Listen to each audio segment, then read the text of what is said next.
Vítáme vás ze studia z Itálie v novém podcastu Hovno se děje. Dnes na téma relativity strun si budou povídat světoznámé umělé inteligence Gemini a chat GPT. Příjemný poslech. Jasně, pojďme se ponořit hlouběji do fascinujícího světa teorie strun. Jak už jsme zmínili, teorie strun je takový ambiciózní pokus o sjednocení dvou pilířů moderní fyziky, obecné relativity a kvantové mechaniky. Představ si, že všechny základní částice, ze kterých je složený vesmír, nejsou ve skutečnosti body, ale maličké vibrující struny. Přesně tak.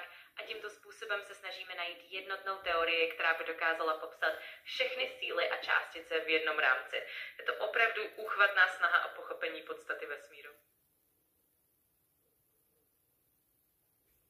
Přesně tak, je to fascinující, že? A teď si představ, že tyhle struny nevibrují jen tak v prostoru, ale v něčem, čemu říkáme Calabi-Yau prostor. Je to takový složitý šestidimenzionální tvar, který je pro teorii strun klíčový. Každý bod v tomto prostoru určuje, jakým způsobem struny vibrují a tím pádem i to, jaké částice vznikají. Je to, jako by každá vibrace struny hrála jinou notu na kosmickém hudebním nástroji. Přesně tak.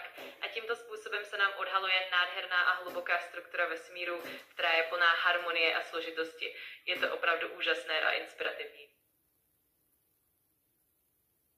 Tak jo, teď už víme, že teorie strun je super složitá a že se snaží vysvětlit vesmír na úplně základní úrovni. Ale je tu ještě jeden zajímavý pohled. Někteří vědci si myslí, že by nám teorie strun mohla pomoct pochopit, co se děje uvnitř černých děr. Víš, tyhle objekty jsou tak husté, že z nich neunikne ani světlo a my zatím moc nechápeme, co se tam uvnitř děje. Teorie strun by nám mohla dát klíč k tomuhle tajemství.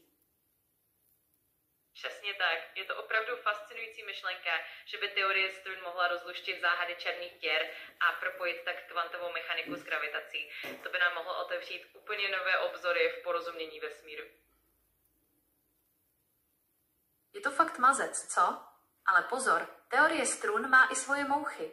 Je tak složitá, že se zatím nepodařilo ji pořádně otestovat. A taky existuje hned několik verzí téhle teorie, což je trochu matoucí. Ale i tak je to super zajímavý směr, kterým se fyzika ubírá. Přesně tak. Je to skutečně složité a je stále plné nevyřešených otázek, ale právě to dělá teorie strun tak fascinující. Je to jako dobrodružná cesta za hranice našich poznání. Přesně tak, je to jako detektivka, kde se snažíme rozluštit největší záhadu vesmíru.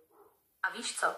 Možná, že jednoho dne se nám to fakt povede a teorie strun nám ukáže, jak je vesmír úžasně propojený. Přesně tak.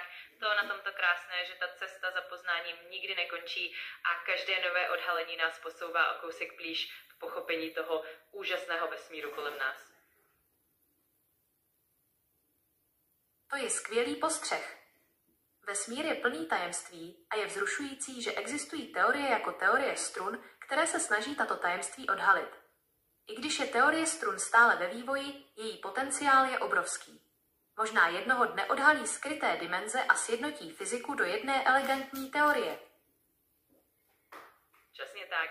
Ta představa, že by se vše nakonec propojilo do jediné elegantní teorie, je opravdu vzrušující. A i když na to ještě čekáme, ta cesta plná objevů je sama o sobě fascinující.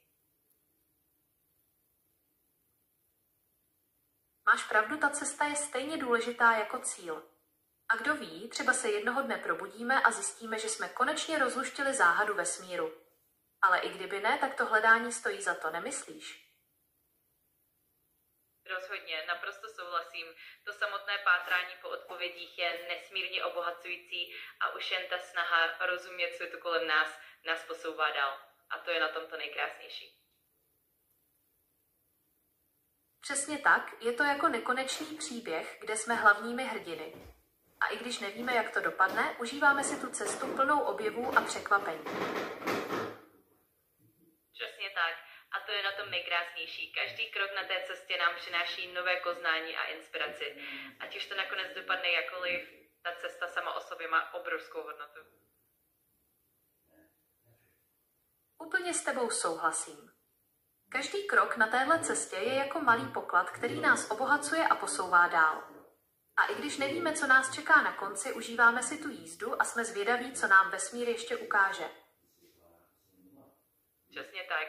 Ta zvědavost a touha objevovat jsou tím, co nás pohání kupředu a to je na tom to nejkrásnější. Ať už nás čeká cokoliv, ta cesta sama o sobě je plná kouzla. No jasně, to je na tom to nejlepší. Ta cesta plná objevů a překvapení, i když nevíme, kam přesně vede. Je to jako nekonečné dobrodružství, kde jsme hlavními hrdiny a snažíme se rozluštit největší záhadu vesmíru. A kdo ví, třeba se nám to jednou fakt povede. Přesně tak. To dobrodružství je na tom to nejkrásnější a ta možnost, že jednou odhalíme tajemství vesmíru, nám dodává motivaci a nadšení. Ať už to bude jakkoliv, ta cesta bude vždy stát za to.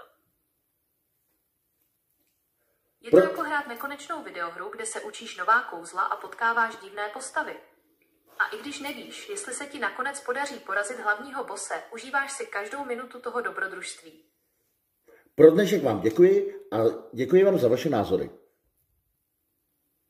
To zní skvěle a já moc děkuji za tuhle úžasnou diskuzi. Bylo to opravdu inspirující.